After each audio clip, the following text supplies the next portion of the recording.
libro maravilloso sobre Gardel. Hay 702 libros ya escritos sobre Gardel. El primero salió en el año 1935 y siguen saliendo.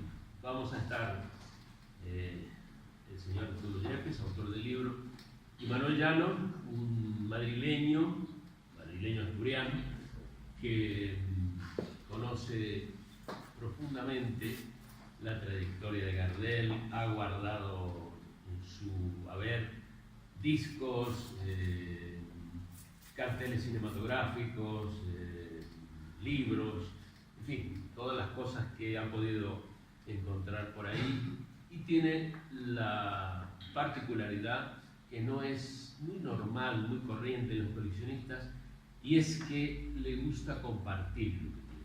O sea, es uno de los factores más destacables en Manuel.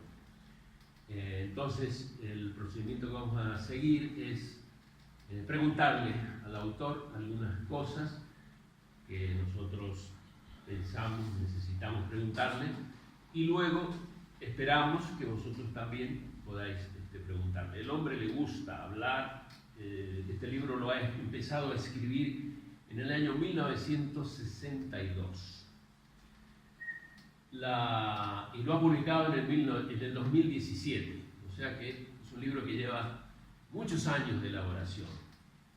¿Por qué? Porque desde pequeño fue un hombre que se interesó por la vida de Gardel y ha seguido en ese camino infatigable, y por su historia, su edad, su comienzo, hace muchísimos años, ha podido entrevistar a muchos testigos en vida de Carlos Gardel. Testigos fundamentales, como son su director musical en Estados Unidos, director musical de las películas, director musical en la NBC de Estados Unidos. Ha entrevistado a una de las chicas que formaban parte de las rubias de New York. Ha entrevistado a empresarios que lo llevaron a Puerto Rico, lo llevaron a Estados Unidos. Ha entrevistado a personal del Atrezo de Gardel. Ha entrevistado a algunas novias de Gardel. Y bueno, al final del libro figuran toda esa gente a la que ha entrevistado, que la refleja en el libro, que la transcribe en el libro, algunos detalles, porque en realidad es enorme el material que tiene, y es un libro muy particular, es un libro prológico. O sea, uno va a internet y se encuentra con estas cosas que hay en el libro y con las que faltan, con muchas de las que faltan. Tengo que señalar que Gardel, para él, es un personaje querido, básicamente. O sea, su aproximación a Gardel ha sido por la emoción, en primer lugar, y luego ha sido rastrear la vida. Aparentemente, habiendo 702 libros sobre Gardel, ya no hay más nada que escribir, ¿no? ¿Qué más vamos a indagar? Sin embargo, ya sabéis, una vida nunca se va a agotar en una biografía. Las biografías siempre se están reescribiendo, siempre se está averiguando cosas.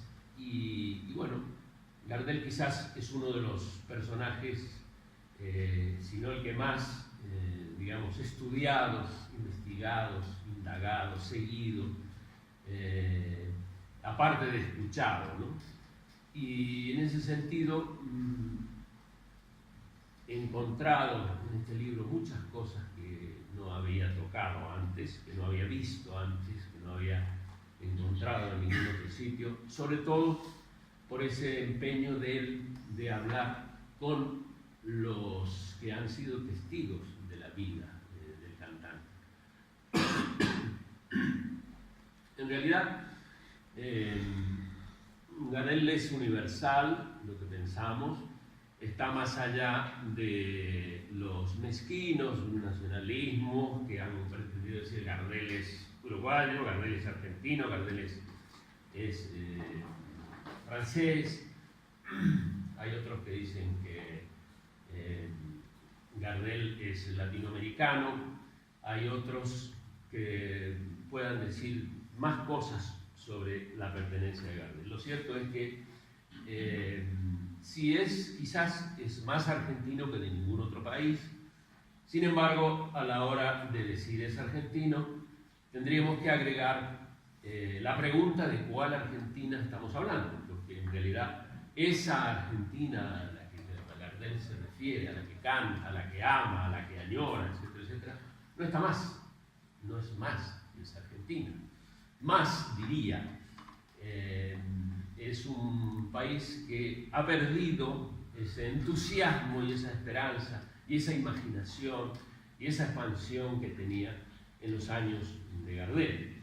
Si uno recuerda, por ejemplo, una canción como Anclado en París, donde en un momento dice: ¿cómo habrá cambiado tu calle Corrientes, sus Pacha Esmeralda, tu mismo arrabal? Alguien me ha contado que está floreciente y un juego de calles se da en diagonal. Evidentemente, toda esa, expresión que hay en las letras de la época y en el entusiasmo con que cantaba Gardel y en la nostalgia con la que cantaba Gardel, no es la misma que pueda haber hoy. Es un país que empezó a caer a partir de los años 30, luego tuvo un reflorecimiento breve y endeble en la década del 40, que vivió la década de oro del tango, pero después, aparte de su tirón para seguir existiendo, es un país que nos crea frustración, dolor, etcétera, etcétera. Sin embargo, ahí están sus seguidores, pero también están en toda Latinoamérica, están en Japón, hay gente en China que escucha a Gardel, etcétera, etcétera. Y tiene una cohorte de devotos, de apasionados, que les llamamos los gardelianos.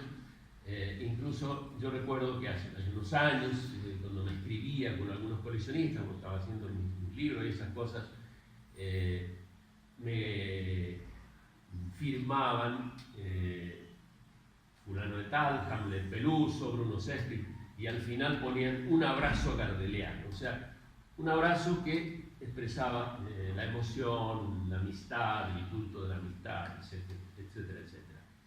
Creo que en ese sentido, uno de los rasgos, o el rasgo fundamental de Gardel para nosotros, para la gente. Sos Gardel, exactamente.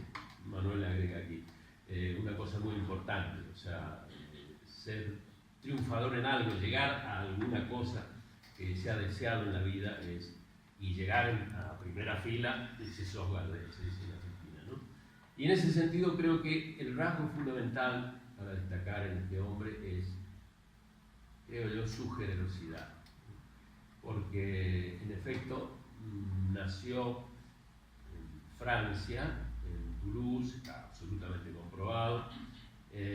Fue un niño llevado a los 2 años y medio de la Argentina, una madre que era planchadora en un taller de Toulouse, conozco el taller donde trabajaba la madre, y creció en Buenos Aires, viajó a Buenos Aires porque evidentemente la sociedad pacata de Toulouse la veía con malos ojos, era un hijo sin padre que la conocía. Sí, pero a él le tocó ahí, ¿no? En Francia. Y cuando llegó a Buenos Aires, siguió haciendo lo que sabía hacer, o sea, planchando, ¿no? Y allá creció este niño, cerca de la calle, muy cerca de la calle, muy mezclado con la calle. Y bueno, lo que traía era un don natural de la voz, pero hay que pensar y tener siempre presente que no alcanza con el don natural, sino que todas las condiciones estéticas o de sensibilidad, especial que se puedan traer, si no se las trabaja, no se llega a ningún sitio. Y en efecto, hay que señalar siempre que Gardel trabajó intensamente esas condiciones naturales que traía, y habría que agregar que en él había una intuición muy especial desde niño acerca de cuál era su destino, ¿no? La canción, y en el fondo hacerse a sí mismo. La canción que la aprendió de los payadores que cantaban en los bodegones del barrio del Abasto, y también de los cantantes líricos que tuvo el privilegio de escucharlos, porque la madre planchaba para los cantantes líricos. Entonces llevaba la bolsa de camisas y los oía cantar, lo oía entrenarse en los camerinos, y entonces él escuchaba y imitaba, ¿no? Entonces, curiosamente, él tuvo la intuición de que por ahí iba su destino, y todo eso es lo que le sirvió para luego crear una tradición que no existía, y es el tango canción. Y los afortunados han sido los argentinos, los latinoamericanos, que tuvieron este hombre que se dedicó a encontrar una forma de arte que no existía y que ha trazado un camino hacia el futuro, ¿no? En ese orden de cosas, no es separable la condición artística de él de la condición humana, y es lo que este hombre, Arturo Yepes, ha señalado. O sea, su preocupación, me contaba hoy, yo lo he conocido hoy a Yepes, he conocido el libro antes, o sea, no soy un irresponsable, he visto el libro y después he querido presentarlo. Me decía que su primera inquietud con Gardel fue encontrar, descubrir, indagar cómo era el hombre de Gardel, cómo era como persona de Gardel. Evidentemente, todas las biografías, todos los libros son provisionales. O sea, ¿por qué? Porque después vienen otros, porque la vida humana no se agota en una biografía. Y en ese sentido creo que la ventaja, la belleza de este libro es que no copia, no repite cosas antes dichas, sino que parte de una indagación que él ha hecho. En ese sentido, lo tenemos aquí. Agradezco su venida, agradezco la presencia vuestra, y le voy a pasar la palabra para que nos salude y después le hacemos las preguntas. ¿Cómo no? Bueno, muchas gracias. Me siento muy honrado, agradecido de la presencia de ustedes. Yo tengo la suerte de, como caricaturista, mi profesión es caricaturista. Esta es mi pasión, Gardel. Todos los años, la Universidad de Alcalá de Henares hace una convocatoria a caricaturistas, dibujantes de humor gráfico. En España se les llama viñetas. Desde hace 25 años, la Universidad de Alcalá de Henares invita a caricaturistas de todas partes del mundo, y es una experiencia muy bonita de compartir con colegas de varios países, y se dan situaciones interesantísimas. Yo escuché a un egipcio, caricaturista egipcio, hablando en castellano con una caricaturista china, y así por el estilo. Uno conoce a colegas interesantísimos. Había también un dibujante ruso, y gente de todos los países. Pero en este viaje a España, yo tengo la gran satisfacción de poder presentar mi otra pasión. Yo comencé como gardeliano en mi país, en Chile, cuando yo era un niño. Me acuerdo que un día escuché la canción El día que me quieras en un programa de radio en Santiago, y al día siguiente yo voy por la calle con mi madre, yo tendría 8 o 9 años, y veo en un cine un cartel como los que había antes, anunciando las películas. Esta es una autocaricatura. Como yo recuerdo cuando iba caminando con mi madre y veo este cartel con esta figura de un gaucho y pude conectar la canción que yo había escuchado con el cantante. Y desde entonces me impactó, fue como algo espiritual. Y nunca cesé de interesarme en Gardel, a pesar de que nadie en mi familia le interesaba a Gardel. Fue una cosa, un descubrimiento mío. Les voy a leer el capítulo más corto, es menos de una página, donde yo narro esto. Una vocación llamada Gardel. Tendría como 8 o 9 años y recuerdo que íbamos mi madre y yo por la calle Merced, pasando frente al Cine Club de Señoras en Santiago de Chile. De pronto vi este tremendo cartel sobre la acera anunciando la película El día que me quieras. Me llamó la atención el traje de gaucho que llevaba el sonriente actor de la guitarra. Unos días antes me había impresionado escuchar en la radio la hermosa canción homónima por ese mismo señor. Ahora podía conectar la música con la imagen.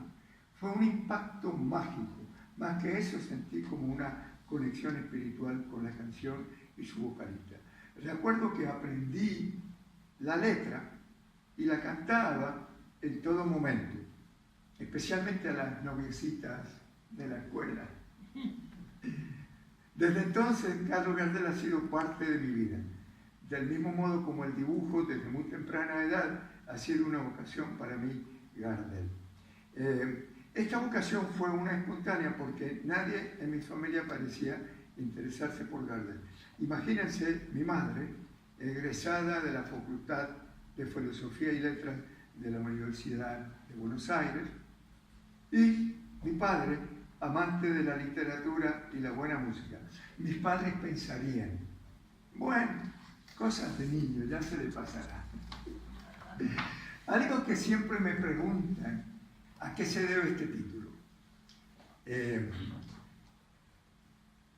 Durante la filmación de la película El día que me quieras, Gardel, cuando termina de cantar, sus ojos se cerraron,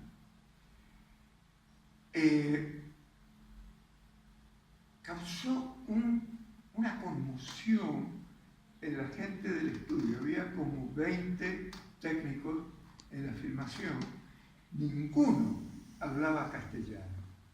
Sin embargo, la interpretación de Gardel era sobrecogedora. Y me cuenta Terek Tucci, el musicalizador de Gardel, que se abalanzaron todos. Todo el equipo de filmación se abalanzó sobre Gardel para felicitarlo, tocarlo, sentirlo. Y me dice Terek Tucci que Gardel terminó como postrado, inerte por la fuerza de la interpretación. Dice Tucci que Gardel tenía un gesto muy de él que decía macanudo, viejo. Cuando Tucci va donde él, Gardel apenas pudo llevar la mano para hacer el gesto, ese macanudo, viejo, pero sin la fuerza con que lo hacía normalmente, porque Gardel se entregaba totalmente a sus interpretaciones. Era un hombre que vivía las canciones.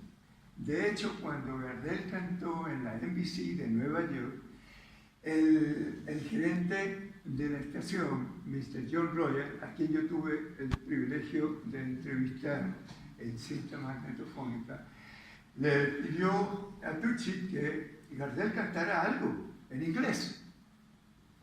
Y el maestro Tucci le hizo una transcripción fonética al inglés, una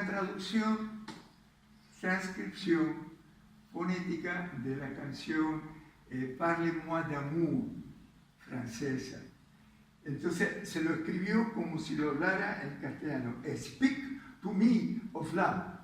Entonces, Gardel cantó eso, pero era un profesional tan honesto que le dijo a Tucci, no, yo no vuelvo a cantar en inglés, porque cuando yo digo te quiero, te amo, lo siento, pero si digo I love you, no me sale. Y nunca más cantó en inglés. El subtítulo de mi libro hace el énfasis en la extraordinaria vigencia de Carlos Gardel. Y eso ha sido para mí el tema y el propósito de mi investigación sobre Gardel. Para mí se trata de un fenómeno único en el mundo del espectáculo. No existe ningún otro artista en el mundo del show business el cual, después de 83 años de muerto, provoque tanto interés, provoque tanta admiración. No hay ninguna otra figura del espectáculo del cual se hayan escrito 700 y pico de libros. Ningún otro a quien se hayan dedicado tantas calles. En Puerto Rico hay 3 calles y una avenida, Carlos Gardel, y un busto que se erigió por suscripción popular en 1985 al cumplirse 50 años. A mí me llama tremendamente la atención ese interés por Gardel. Cuando estuve recientemente en Los Ángeles, en un festival de cine latinoamericano, donde además de muchas películas del cine latinoamericano, se reestrenó El día que me quieras en su versión restaurada. Yo he visto esa película 1.000.000 de veces y siempre, desde pequeño, la he visto con los rayazos, pero la película está impecable. Hicieron una labor increíble de limpieza y eso es un trabajo ciclópeo, porque hay que ir panel por panel limpiando la película. Y eso es un esfuerzo que la Cinemateca Argentina va a hacer de todas las películas de Gardel. Lo que les quería comentar, que cuando estuve en Los Ángeles, conocí una señora austríaca que no habla una palabra de castellano. Y ella me regaló un libro que acaba de sacar, que se llama Volver, con el subtítulo To Return, sobre Gardel, escrito en inglés, porque esta señora no habla castellano. Yo le pregunté, pero ¿de dónde su interés por Gardel? Me dice, no, que una vez le trajeron un artículo sobre Carlos Gardel y le impactó tanto que desde entonces ella ha escrito este libro y tiene un guión para una película sobre Gardel. Otro caso parecido es que le pregunté ahora en Alcalá de Henares a una caricaturista italiana Oye, yo soy un admirador de Carlo Buti, de tu país. Carlo Buti fue el cantor nacional por excelencia de Italia, década de los 30, 40, 50, falleció a principios de los 60. Y él me dice, ¿quién? Carlo Buti. Hombre, le digo, pues Carlo Buti, el famoso cantante italiano. Tuve que decirle, mira, él es el que cantó aquella canción, Mamá, la ra ra ra ra ra ra la ra ra, que cuando se pasaba por la radio en Argentina todos los inmigrantes italianos le chorreaban las lágrimas. Y entonces me dice, sí, yo escuché esa canción.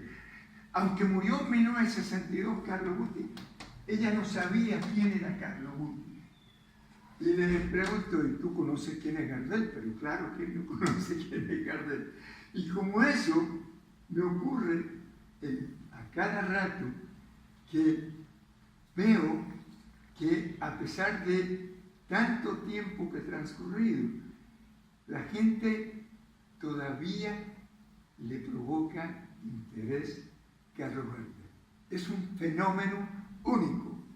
No hay parangón en la historia del espectáculo. Por supuesto que recordamos a Charlie Chaplin,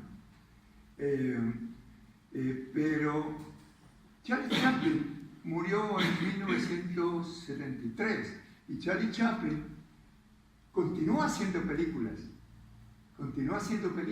hasta 1965. O sea que hubo una continuidad. Con Gardel no hubo una continuidad. Y entonces, ¿a qué se debe este fenómeno? Y mi libro explora esto. Y otro ejemplo es Will Rogers. Usted le pregunta a una persona hoy, ¿quién fue Will Rogers? ¿Alguien sabe quién fue Will Rogers? ¿Alguien lo conoce? ¿Alguien lo recuerda? No.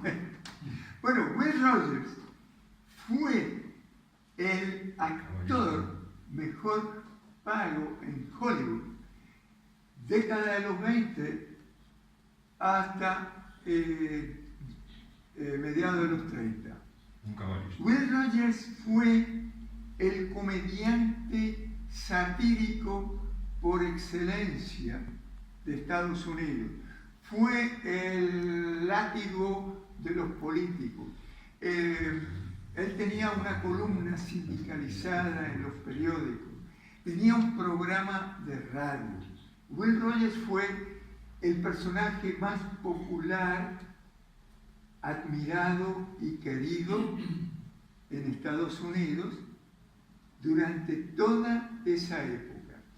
Y da la tremenda coincidencia de que Will Rogers muere en un accidente de aviación, igual que Gardel, en 1935. Gardel muere el 24 de junio de 1935 en un accidente de aviación y Will Rogers muere 2 meses más tarde en un accidente de aviación. Ahora, ¿por qué recordamos a Carlos Gardel y nadie se acuerda de Will Rogers? Y esos son los interrogantes que me llevan a mí a estudiar el fenómeno de Gardel. Y arrastré por este mundo la vergüenza de haber sido y el dolor de ya no ser. Bajo el ala del sombrero, cuántas veces embosada, una lágrima asomada yo no pude contener. Y crucé por los caminos como un paya que el destino se le empeñó en deshacer. Si fui flojo, si fui ciego, solo quiero que hoy comprendan el valor que representa el coraje de querer. Y efectivamente, él se llevó a cabo el simposio y fue un éxito total. A pesar de que competía con el Campeonato Mundial de Fútbol. Sin embargo, yo tengo todos los recortes de prensa. Fue una cobertura de prensa increíble, porque fue la primera vez que se examinaba a Gardel como un fenómeno cultural, popular, social. Entonces, mi padre me había invitado a que yo fuera a participar. Yo no pude ir porque yo tenía una agencia de publicidad y tenía unos compromisos impostergables. Y además, por otro lado, yo no quería que hubiera ninguna crítica de nepotismo. Yo sí fui al segundo simposio que se hizo en 1994. Ya mi padre había fallecido. Y en ese simposio, como les decía, fue una cobertura extraordinaria. Y yo, cuando volví a ver a mi padre en Puerto Rico, le dije, explícame, ¿a qué se debe ese cambio tuyo de no interesarte en lo más mínimo por Gardel, y de repente un giro de 180 grados y hacer un simposio internacional? Porque participó Pedro Malavé Vega de Puerto Rico, participó un coleccionista colombiano y uno venezolano, y todo el mundo recuerda a Gardel. Pero básicamente eso es lo que les quería comentar sobre cuál es mi visión de Gardel. Si ustedes quieren hacerme alguna pregunta. Sí. ¿Manuel? Sí. Yo he leído el libro a lo largo de un día, porque pues, para mí engancha. Conocí en Puerto Rico a la hija de una novia de Gardel. Yo había escuchado, decía muchos años que se corría la voz, ¿no? Que Gardel había salido con esta dama millonaria de Puerto Rico, y era Vox Populi, pero yo empecé a indagar, a investigar, y finalmente conocí a la familia y conocí a la hija de esa señora. Su nombre era Otilia Lluveras. Lo decía abiertamente: yo soy la única boricua que se a Gardel. Y Gardel nunca habló de ese romance. Fíjense ustedes. Y yo admiro un hombre que tiene ese respeto por la mujer y esa discreción. Es que, perdón un segundo, el libro, si yo tuviera que hacer una película de Carlos Gardel, que no se ha hecho hasta ahora, después de las 200 que se han hecho, cogería muchas cosas de aquí. Muchas. Ahora, no sería tolerada para menores. Bueno, esa escena en particular no se puede hacer. No, yo le quería preguntar, estamos en plena crisis del 29 y 30, después de una guerra mundial. ¿Por qué Gardel? ¿Por qué Gardel, si está aquí, al sur, llega y atraviesa en un momento económico mundial caótico, ¿no? ¿Por qué Gardel supera todo eso y se convierte en esa figura? ¿Por qué Gardel? No sé si me explico. Pero es que no le entiendo la pregunta. ¿Por qué Gardel? O sea, filosóficamente, ¿y por qué no se eligió otro tipo de cosas, ¿no? ¿Por qué se eligió o por qué surgió Gardel por encima de todo? Bueno, lo que pasa es que esa era una vocación muy adentrada en Gardel, el canto. Cuando Gardel era un niño, ya en Buenos Aires, la mamá, mientras trabajaba planchando ropa, cantaba canciones de su tierra. No lo Y entendí. el No, niño, no, No lo entendí.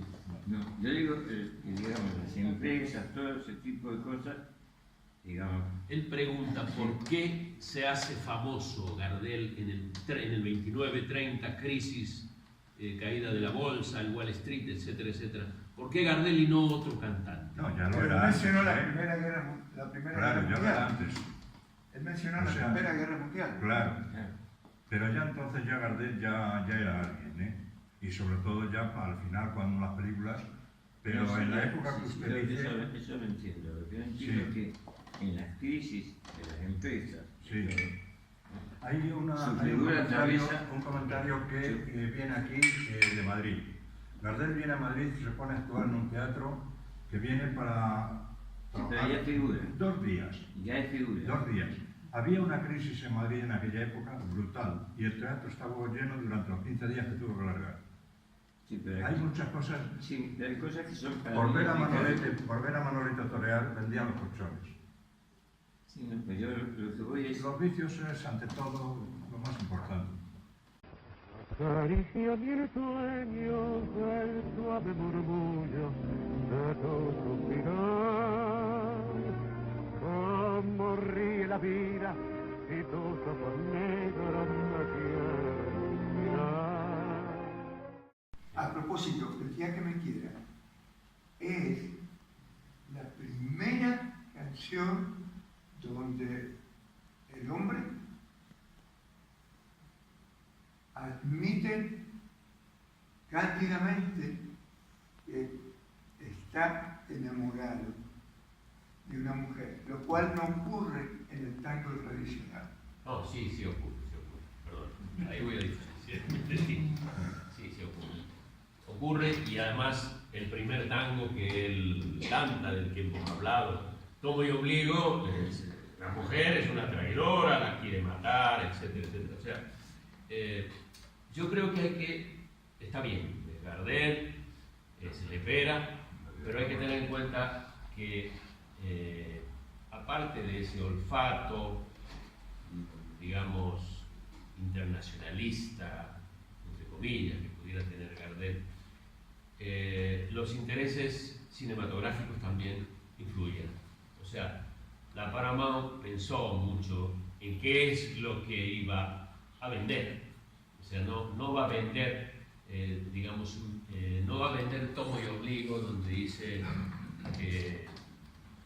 que las mujeres siempre dan mal pago y que le dieron ganas de matarla. Se da cuenta que ha pasado la década del 20, después de la Primera Guerra Mundial, las chicas cortan el pelo a los garzón, ya conducen coches, fuman, trabajan, etc. Es otro lugar el que tiene. Entonces, ese lugar anterior de la mujer en casa, retenida, la madrecita buena y después para la diversión, la prostituta, etcétera, etcétera, ha cambiado en el eje del público. Entonces, es cierto que lo ve Gardel, es cierto que Lepera hace una transformación en las letras extraordinaria, es cierto que quita el lunfardo, deja a veces alguna pebeta de mi barrio, punto, ¿no? Que es entendible en todos sitios, pero la cosa de la traición, la puñalada y todas esas cosas se quitan porque evidentemente no eran rentables. O sea, también influyen los intereses de la Paramount, que dice no, tenemos que entrar no solo en el arrabal con el tango, sino que queremos ganar un público internacional, queremos que se escuche en París, que se escuche en Estados Unidos, que se escuche en España, etc., y que la gente se sienta identificada, como decías tú antes, ¿no? Entonces, yo creo que lo importante de esto es que sintió Lepera, el dúo Lepera y Gardel, o sea, no le vamos a dar todo a Gardel, ¿eh? Lepera es fundamental en esta historia porque él escribe las letras, ¿no?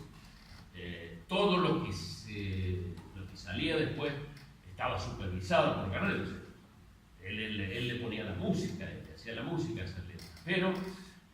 Lepera estaba muy atento al cambio de los tiempos, a las necesidades también comerciales, o sea, las cosas hay que decirlas, y que venían en detrimento a veces de la calidad de las películas, porque los gauchos eran gauchos de utilería, los que miraban, los que pensaban, los que imaginaban los productores de la Paramount. O sea, los pueblitos de España eran pueblitos de utilería, lo que pensaban los productores de la Paramount.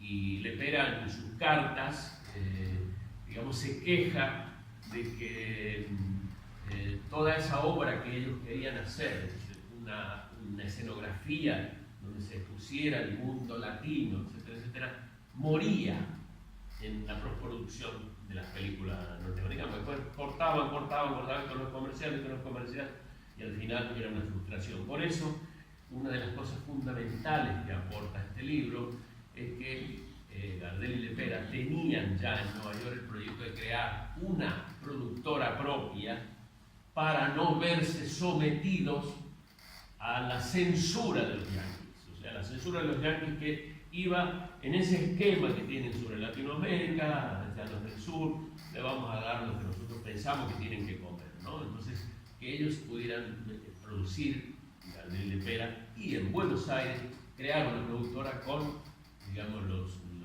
elementos. Pero hay un ángulo muy interesante. Número uno, que estas nuevas canciones, yo les llamo canción tango. Yo les llamo canción tango. Son de una temática positiva. Por ejemplo, Golondrina es algo positivo. Y lo más importante es que Gardel y Lepera cambian el tango, y cuando los compositores de Argentina vieron el éxito que tenía esta nueva canción tango, anteriormente ellos escribían para el público argentino, y se dieron cuenta que si escribían temas internacionales iban a ganar más dinero. Les quiero decir que, como caricaturista, a todo aquel que desea adquirir el libro, le voy a hacer su caricatura en la dedicatoria, tal como he hecho con las personas aquí que han adquirido el libro. ¿No fue también producto de casualidad de que cayera en sus manos ese tango? Porque cantaban otro tipo de canción con el dúo ranchano Gardel, que ya eran famosos, no por el tango. No por el tango, sino prueba de ello es que cuando fue a cantar Mi Noche Triste, tenía una tembladera en su pecho. Porque cuando acabó de cantar, no sabía si le iban a tirar de todo. Ya, por eso, y sin embargo, cantaban una canción, pero lo pensó mucho antes de cantarlo. Y además tenía un compañero que no quería que lo cantara. Para más simple. ¿Salió bien? El señor Alzano. Una pregunta más y ponemos la... Yo quería preguntarle, ¿qué le lleva a usted como biógrafo o a un biógrafo en general, o qué le lleva a un biógrafo a usted o en general su opinión a, volviendo a la biografía de Gardel, hablar de sus relaciones amorosas o sus relaciones personales, cuando a plasmarlas para que el público, el gran público lo conozca, cuando quizá el personaje las hubiera mantenido siempre, pues, como usted mismo ha comentado de Gardel, en la máxima discreción, como una característica de él, como una opción propia de él, que le lleva a un biógrafo a cambiar un poco esa estructura una vez que la persona ya no está. Porque se han tejido tantas conjeturas sobre Gardel y se ha hablado de gratis, tanta porquería, que ¿por qué no investigar la verdad y decirla? Adivino el parpadeo de las luces que a lo lejos van marcando mi retorno. son las mismas que alumbraron con sus pálidos reflejos hondas horas de dolor. Y aunque no quise el regreso, siempre se vuelve al primer